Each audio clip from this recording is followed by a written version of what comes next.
This is 93 Million with Doug Andrew.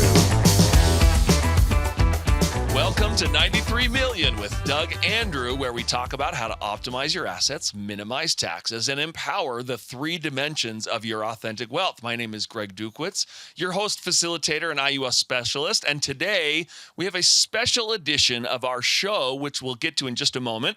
But we're joined by Doug Andrew, Emran Andrew, Aaron Andrew, and our guest host for today, Scott Reynolds. Okay, so we're going to just jump right into our topic for today, IUL deceptive practices. Today we have a special edition of 93 Million where we address the allegations of Kyle and Samantha Busch. According to AP News, NASCAR driver Kyle Busch sues insurance company for $8.5 million, alleging deceptive practices.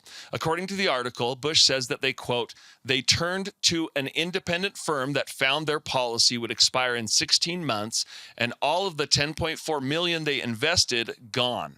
Busch further commented that, quote, we got on a call with the guy who sold me the premium policies, and he ran me around in all these circles, couldn't answer the questions, so I was like, this is fishy. Now, disclaimer, we don't have a lot of details on this case. It's been a lot in the news.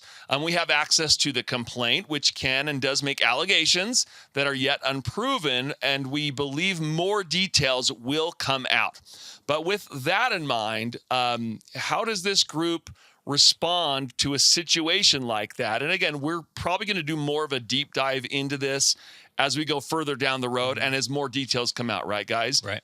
But this is kind of just going off of some of the allegations. That's about all we know. So we want to do a special show to address this subject. So with that in mind, Doug, and kind of the opening remarks there, what are some of your thoughts with this situation?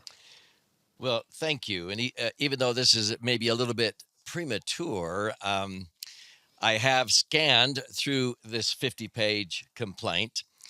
And there's a lot of questions that I have because there's just a little bit of information here. My heart goes out to the allegations of the Busches because if what they say is true, of course, I take a lot of pride in properly structured, maximum funded IUL. It's my favorite financial vehicle. Right. And I immediately can sort of see red flags. Yeah. There's not enough information here for me to say, oh, here's some definite red flags. But there are some questions that I have because I hate to see anybody lose money based upon what was represented. And I don't know what was really represented except what they allege. Yeah, to be clear, we don't really know the agent or have any affiliation with the agent. So, the allegations, suggest that they put in, $10.4 million. Mm-hmm. And they're alleging in here that they've lost $8.5 million. See, so my brain immediately goes to why would they have lost $8.5 million? Because I don't know if they were funding this for several more years. What was their objective? I think they were doing it for retirement. Okay. Mm-hmm. So I have a lot of questions that pop into my mind when I read the complaint, like, well, if you were doing it for retirement and you were maximum funding and you put in $10 million and that was what we call the guideline single premium, if that's all they were putting in, and there was only $1.5 million of maybe surrender value is what I may be thinking, well, they lost $8.5 million. Well, then immediately I go, well, there was way more life insurance maybe than maybe what was needed in order to make this have the best internal rate of return possible. Okay. So I don't know enough to really say anything about, golly, I wish, we could audit policies like this because unfortunately we see so many and they are sent to us. We audit them. We go, oh my heavens. Yeah. What was the objective? Well, retirement. Okay. Right. Well, what were you going to put into this? Well, X amount in 5 years. Well, how come you had this much death benefit, or how come you didn't finish funding it or whatever? Right. Because how can you expect it to perform unless it was designed correctly and then funded properly? So there's a lot of variables here. And I can't wait until we get more information. Right. so that we can do this. I just feel horrible for anybody who trusts an agent to do it right. And whether the agent does it right or not, you can't tell yet with this. Right. And so I don't want to really be critical with information that I don't have. Still forthcoming and pending. Yeah, Right. A lot we don't know. but I feel so bad because what I am more concerned about than anything is one of the best capital accumulation tools in America that you can put 10 million into, and it will have 10 million of cash value for many of our clients within 5 years.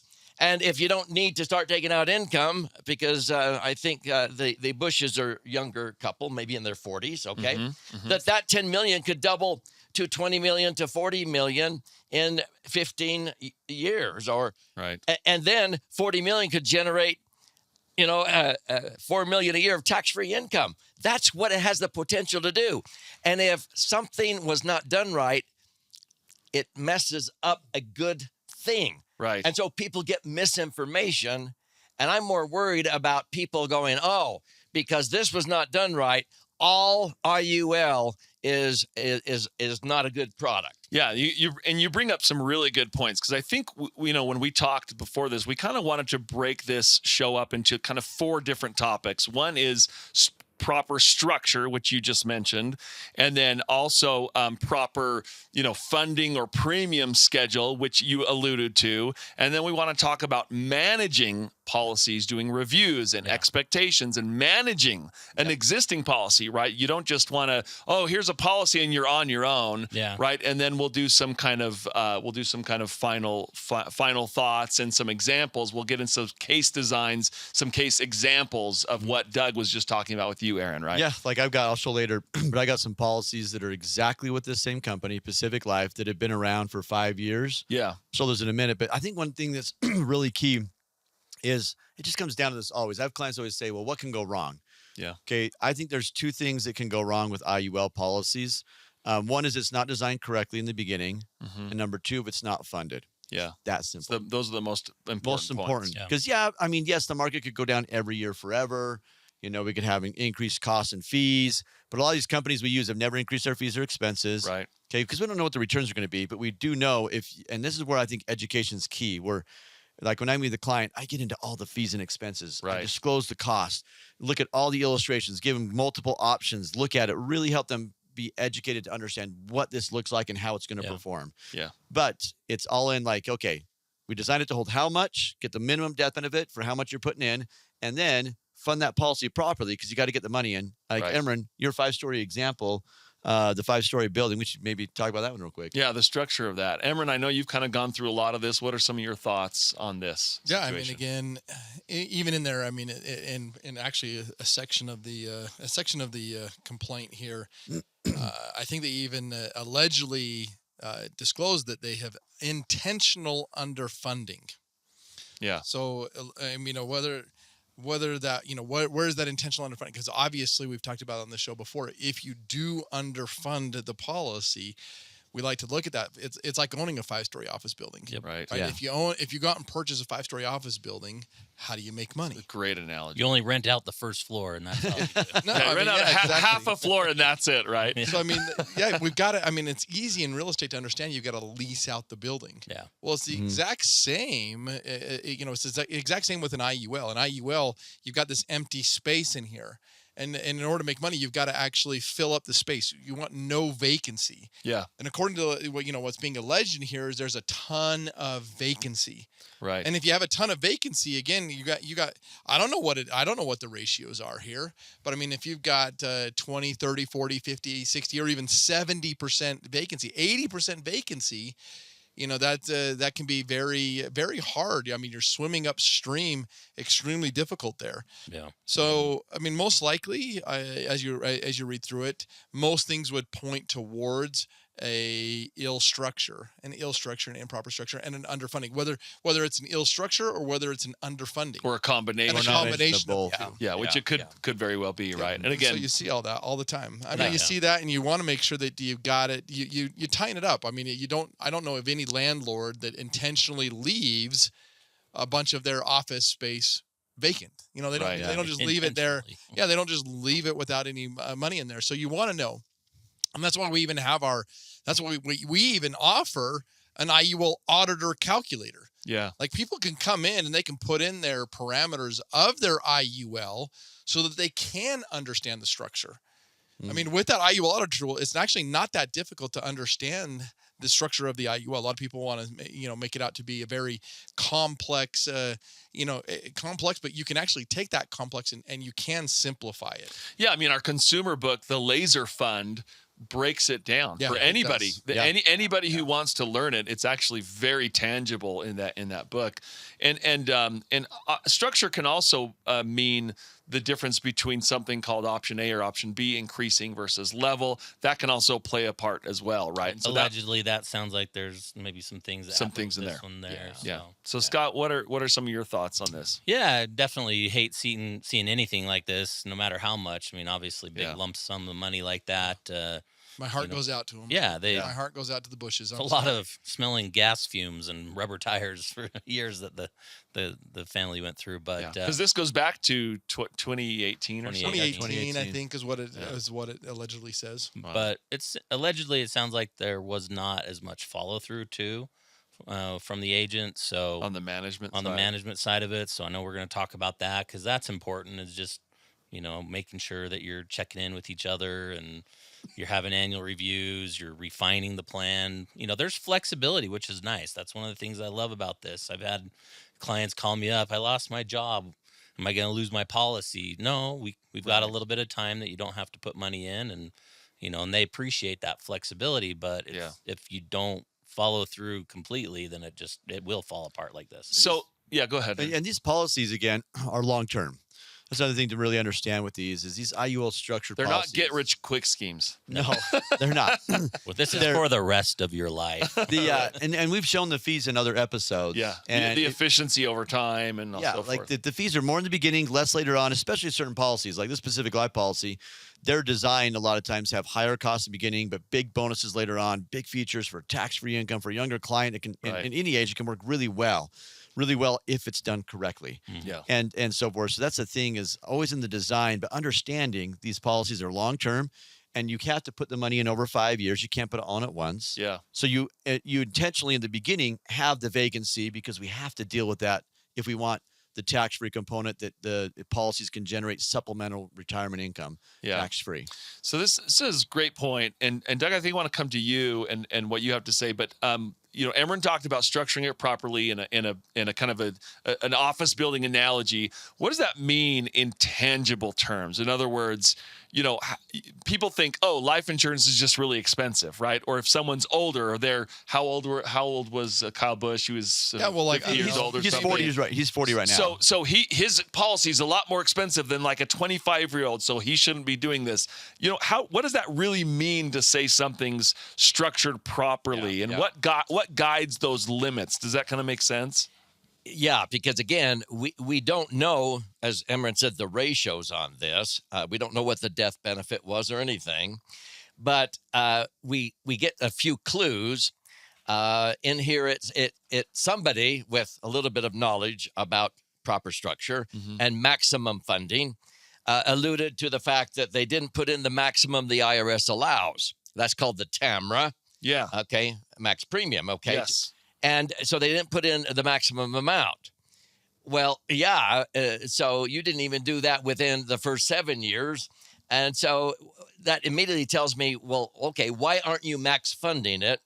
If somebody comes to us and they are going to sock away money to optimize their assets, increase the liquidity, safety, rate of return, and tax benefits over where they had that money maybe in a volatile market, in mutual funds, in a tax-deferred IRA or 401k. Right. So somehow it sounds like, the Bushes were doing this for retirement as a superior alternative to traditional things.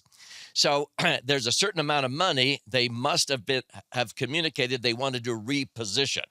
When you take that amount of money, and I don't know if it was 10 million or 10 million was just the first 2 years, and they were going to put in 40 million. We don't know that. Right. But if it was just 10 million, you take the least amount of insurance you can get away with, okay, under two tax laws called TEFRA and DEFRA, Okay. Yeah. based upon age and gender, so that the cost of insurance is not only very, very small as we can get it, but it gets cheaper as you get older because And fund it.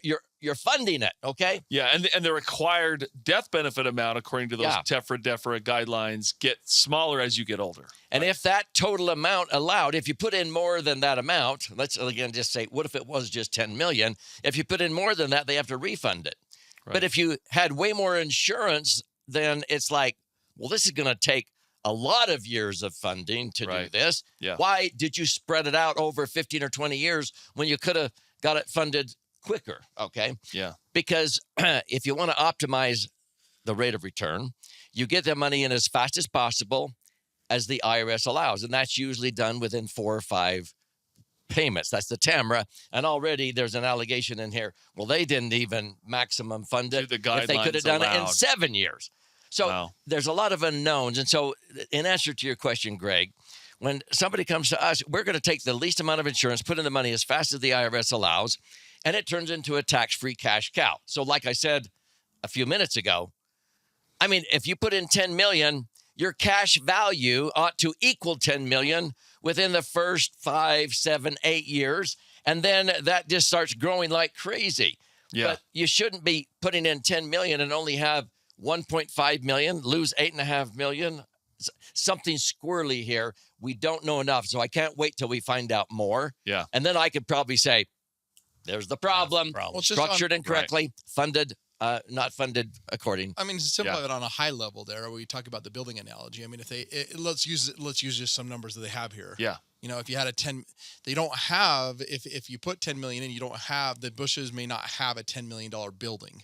You know, they might have a 20, 30, $40 million building. Right. Right. Right. And again, the rules, what are the 3 rules of real estate? Location, location, location. Right. There's nothing wrong with having a $40 million building as long as you know you can lease out $40 million. a $40 million building if you can lease it out. Right. The problem is if you have a $40 million building and it's in a location that is there's not enough population, whatever, to fill it up. Right. And so you want the size to equal what you're putting in. Yeah. So if I'm putting in say $10 million, I'm going to put in that 10 million and I want the size of my so-called, you know, in this situation, with my real estate, I want a $10 million building. If it's an IUL, I want a $10 million guideline single premium, right? That's what I want. I want to get $10 million guideline single premium. I want that to equal what my goal is to put in. Right. And when you do it that right way, I mean, it does work. It sings. I mean, I have a client that took out a policy, again, actually with the exact same insurance company, Pacific Life, a year after the Bushes. So they took it out in 2019. You know, and they put in a couple $1 million. They've actually put in about I'm trying to remember exactly where it's probably 2.6. Actually, no, it's $2.6 million that they've put in theirs.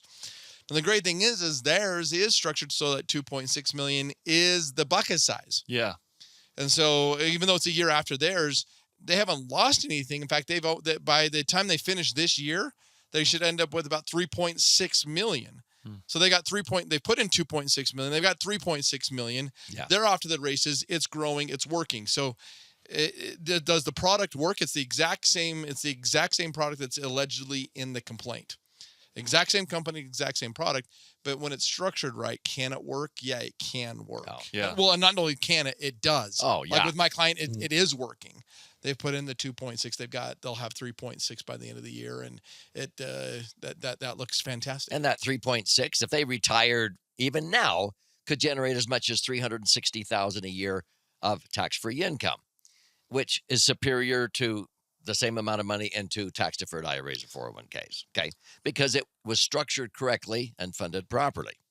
Or Yeah. later on, that 3.6 should double to 7.2 million and generate 700,000 of tax-free income. Right. That's what is the potential of IUL. And it sounds like this was sold to the Bushes for that purpose, but I can tell right off the bat, there's something that was not structured correctly. Well, yeah, and most it was likely, not most funded. likely there was something not structured. Yeah. correctly. Right. And we they- want the details. And We'd like to they get the allege parameters. that the agent didn't run the illustrations, or at least the agent is saying, or something about how they kind of passed off the illustrations to someone else to run the actual structure, right, or something like that. But again, we just don't know full details. Yeah. Well, something's not right too, because they also alleged that they had to do a 1035 exchange just a few years later. I mean, Yeah. the time frame that it would normally take to fund it, they're already doing a 1035 exchange. Right. So that kind of tells us there's just something wasn't yeah. right, because And- you shouldn't have and to then, do that. Then the questions on that couple years in. 1035 exchange, was that just double dipping on commissions, or was it truly to save their money? We just don't know that. We don't know. Okay, so we've talked about structure. We've talked about importance of funding or premiums, and those kind of go in hand, Yeah. right? You structure it for a certain size, and then you want to follow through on that size, like you were saying, Emron. Let's talk about management for just a second. You alluded to this, Scott, and let's go to you, Scott, on this. How important is it when you have a policy to manage it, the type of indexes that you choose, the making sure that you're on track with funding and making huge. any adjustments? How does that It's impact huge. I'm it? sure we'll probably see it in Aaron's illustration today. But yeah, making sure that you have an annual review every year with the agent that sold you that policy. And that, again, sounds like that maybe did not happen. If you got a policy, call up your agent every year, do an annual review. Yeah, you buy one of these policies on your calendar, put anniversary Right. and the product, and put the phone number of the agent and all of that. Just call them up, Yeah, do an and- annual review. Yeah. And if you need if you need an audit to understand how the policy actually is designed, Yeah. I mean, we've got a free auditor tool. Yep. Yeah. Right? You can come Yeah. in and get a free report on how your policy is structured. Because when you're looking at the annual review, the most important thing is reviewing the structure and the funding. Right. Make That sure is number funding one importance, because that determines the performance more than anything. It has 85% of the influence on the results. Right. Managing the indexes, that's going to be some minor stuff that you can do that has it does have influences on the performance of the policy. Because economic cycles change, right? We've talked about VCIs and how those look really good looking back. Yeah. But in the last climate with super high interest rates, it's been a totally different story, right, Aaron? Yeah, definitely. Yeah, just again, going back to those annual reviews, you discuss all of this, and so that shouldn't be a surprise 4 years later that it's, no longer there's money there. And so, so I'm a huge proponent on annual reviews. Yeah. I want to make sure I have those all the time with my clients. And so, because Okay. you just never know. And these policies are flexible enough if there ever is a win that comes your way that you need to accommodate for, you can for a time, but you got to work with your agent on how to do that, because it just, if you just can't set it and forget it and walk away for 5 years and then expect it to be Right. something that it wasn't. So Yeah. Okay. So structure, proper funding or premiums, and then management and expectations and management. Yeah. And then I think the last thing that we kind of wanted to go over, which you touched on, Aaron, is just kind of examples. There's a lot of people out there that are going, gosh, I'm thinking about this, but this is very scary, right? This sounds really, really scary. Mhm. And of course, there's so many factors, because there are agents out there that don't, we emphasize getting someone who is a specialist, that specializes in this. So they're not just like the quote at the beginning of the AP article that I just showed was saying, we asked this agent all these questions, and according to the article, he says the agent just didn't know any of the answers. And so it's just like really frustrating. And that definitely can happen. That's why we talk about a proper specialist. So can you give us some examples, Aaron, of how this actually works in real life? And maybe there's some examples to help people kind of understand a little bit better what everybody's been saying about the results of proper structuring and funding and managing. So let's take a look. Let's go to the wisdom table. And on the wisdom table, you're going to see it on your screen here in a second as we're looking at this, that here's a statement. You can see a specific life. By the way, we use lots of companies. We use lots of companies like Nationwide, Mutual of Omaha, Pacific Life. We use lots of other companies in the past. There's lots of good companies out there. But again, any company can be designed wrong. Right. Any product can. But this specific life We've one talked about it on these shows before. Yeah. So here, this policy right here, you can see it's got a $3 million death benefit. This person's actually in their 80s right now. So you would Wow. think this policy would be really expensive. I think I've shown this one before. This is an older statement. I just realized, we got a newer one I could pull up, I guess. But this policy's averaged a conservative 6.89. Their 5-year accounts have averaged 12% down here. You can see their 5-year accounts. Wow. Their 1-year accounts 6.5, and 4 in that, and we got out of that one after a while. The 2 years is 7.65. So they've been more conservative lately with most of their money in the 1-year accounts. But this last quarter they earned $95,000 of interest, $3,000 went out in fees. I mean, this policy's got $2.75 million in it. So if we go down here and scroll down and look at this policy's been around since 2008. Mm-hmm. So this is a Pacific Life policy, been around since 2008. They've paid $1.4 million. I mean, here's the proof. It says it all right there. They paid $1.4 million. That was not all in 2008, you guys. Like Emron said, these take a few years to fund, and this was not all funded in 5 years. They actually put some more money in recently into this, okay? But if you look at these numbers, they put in 1.4. They've been real conservative, like I said, in their 1-year accounts lately. Got out of the 5-year that are longer term that were doing really well. But they got $2.8 million in there. Wow. Nice and safe, conservative. She's in her 80s, doing well. A couple other policies here we could look at. Here's another one that's, we opened it back in 2019, about close to the same time as the Bushes, right? Right. So this policy, they've paid in $1.7 million. Okay. Over the course of 6 years. Yeah. So $1.7 million in there. Okay. This one has, $2 million in it right now. Death benefits 3.7. And let me stop you there. So, in the death benefits 3.7, meaning, because some people are going, oh yeah, but the Bushes paid, $8 million or whatever. That the point is that it's structured, like Emron said and Doug said, everybody said, Scott said, it's structured for the amount you're looking to do. And so in this case, those amounts are in that kind of 1.7 or whatever, range. And then the death benefit was structured appropriately for that amount. Yeah, right? Yeah, so look at this if you go right back here. over there, yeah, exactly. So see the guideline single premium? Yeah. That's the max that you can pay in. So that's the 5-story building. Yeah. So that is technically these clients could put in another $150, 148. It's not maximum funded. Okay. all right. $148. Yeah. Okay, well the next one. That's really good, actually. Yeah. That's great. So you can see that they almost max funded if you few dollars off. Almost. 99.9%. So they now have got $2 million in the account. Okay. And the surrender value is $2 million. This surrender charge only comes into play if you cancel the policy. Right. So, and that Good goes point. away at the end of the 10 years. So right now it's great structure, good policy, doing well. So if they have $2 million in the account and their death benefit's 3.7, what we want to point out here is they're not paying for $3.7 million of life Yes. insurance. Thank you, Emron. Okay, we talk about this all the time. You want to own your death benefit rather than pay for the death benefit. Right. So what's So the the- difference between those two? The election here is that we've chosen a level death benefit. So under a level death benefit, my cash is part of the death benefit. My money Right. is. I'm owning death benefit here. Mm-hmm. So again, this is exactly how you should be designing it. It's a life insurance policy. It's all about death benefit. Yes. And so my money is death benefit. And it's funny because that's a criticism of a lot of people who don't understand. They go, oh, the insurance company only gives you your death benefit. They don't give you your death benefit plus the 1.7 million. But how do you respond to that? Because the 1.7, the $2 million in this situation is my money. Yeah, and right? they're not charging you cost. They're charging for your part of the death benefit, Yeah, right? they're only charging us for 1.7 million of insurance, not 3.7. Right, on the cost of insurance. I You need have to a- understand that. I have a cousin that just was in Vegas and they won $10,000.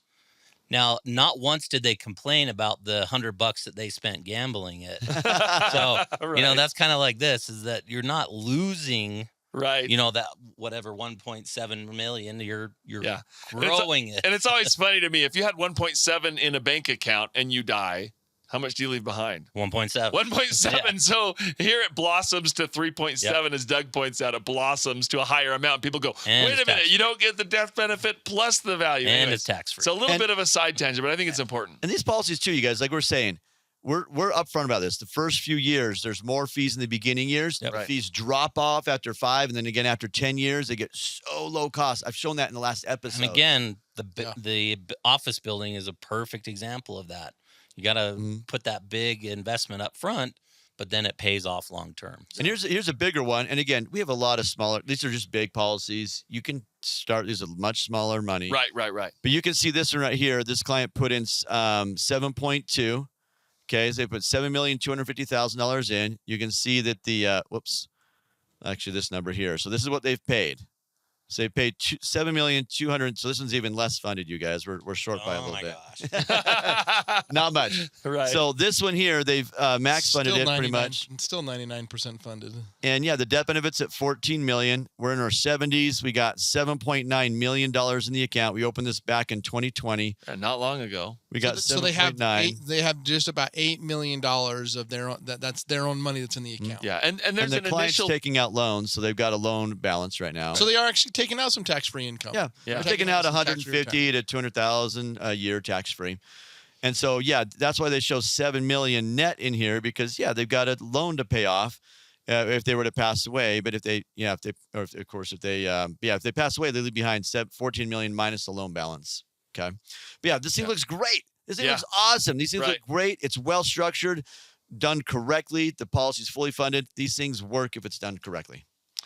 It's a great point. Okay, final thoughts, real quick, kind of a lightning round. Final thoughts from all of you. Aaron, maybe let's start with you. Aaron, was that your final thought? Yeah, final thought is just set up the policy correctly in the beginning and fund it, and you're going to be good to go. And maintain it. All right, Maintain great. it. We'll go Aaron, Scott, and then Doug for our final wrap up. Again, I'll start by just expressing my deepest sincere apologies to the Bushes for their bad experience with it. Yeah. I wish you didn't have that experience because you didn't have. I mean, it can be different. Sickening. It can be different, and I apologize. And yeah, again, I know we still need to understand all of the. We know what's been alleged so far. We'll have to get the rest of the story, and we can take a look at that. But like Aaron said, regardless of that, you look at it, and that's why we're here, right? We're trying to empower you. This is your money.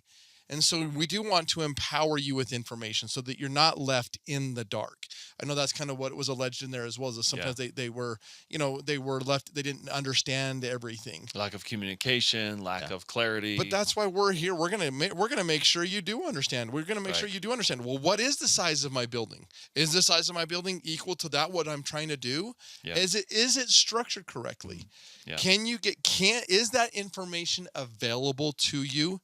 Absolutely, yes, it is. Yeah, and again to clarify, we're not associated with this situation or the Bushes or the agent. We're just so like Doug said, we're lacking information, but yeah, our heart goes out to that situation. Yeah, I mean, to kind of use a little bit of a pun here, but I know that Kyle and his crew knew his cars that were fine-tuned. They were doing everything optimally, and they worked well. He won lots of races. But same thing goes with these policies. You got to fine tune it like a race car. Yeah. And if you do, it works. You're gonna, you saw some evidence today of that it does work and can truly benefit you. But I would say the other thing, I bet Kyle probably was. I mean, I would assume this is my thoughts, but he probably didn't know it as well. Yeah. And maybe the agent didn't either.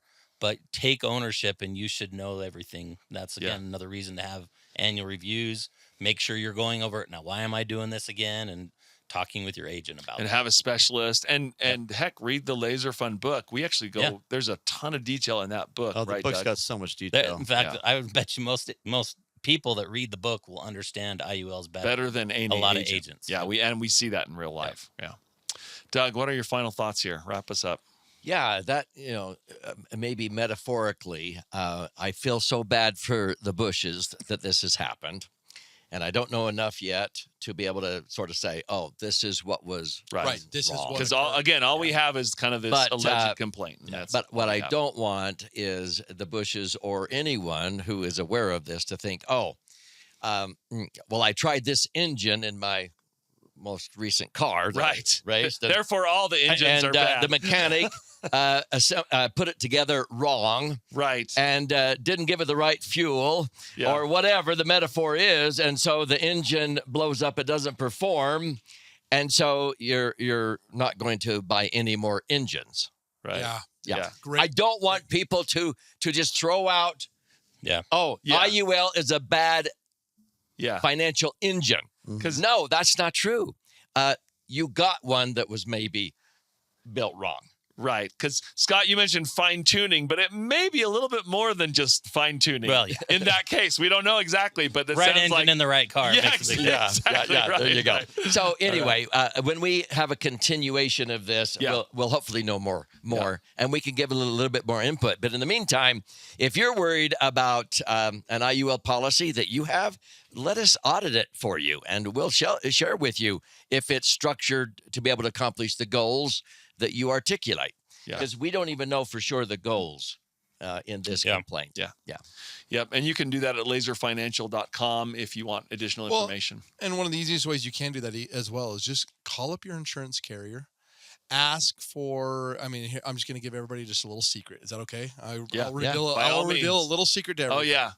Okay, call up your insurance company, ask them for an in-force illustration. Right. But an in-force, but here's the key here. If you want to understand if it's max funded or what your vacancy space is, Yes. ask them for an in-force illustration with the maximum lump sum immediate premium allowed Yes. in the policy. Right now. Yeah. And that So will good. that's going to give it. I just gave you guys everybody just Find out. That's something you can do yourself without an agent involved. or without coming to us, So without good. going anywhere. Just call the insurance company, ask for an in-force illustration showing the maximum lump sum immediate premium allowed in that policy. And Going the maximum forward if you want. premium every single year thereafter. After that. If you want, Allowed. Yeah, so keep you get a full understanding of how this is structured. And then ask for the fees report in that illustration. Yeah. We always disclose the fees and expenses to clients. Yep. And some agents don't. And so always in those illustrations, always ask for the fees report so you can kind of say, oh, here's my fees, here's the interest. And you can, engineers get it. They see, okay, money coming in, money going out. I get Great. it. Yeah. Such good things. Okay, that's. Oh wait, all- and then no, I'm just kidding. Hey, by all means, this is a special edition of the show today. That's all of our time for today. So again, this has been a special edition of 93 Million. We are going to do another follow-up show on this topic probably once we get more additional information. But that's all of our show for today. We will see you next time on 93 Million. Thanks, everyone.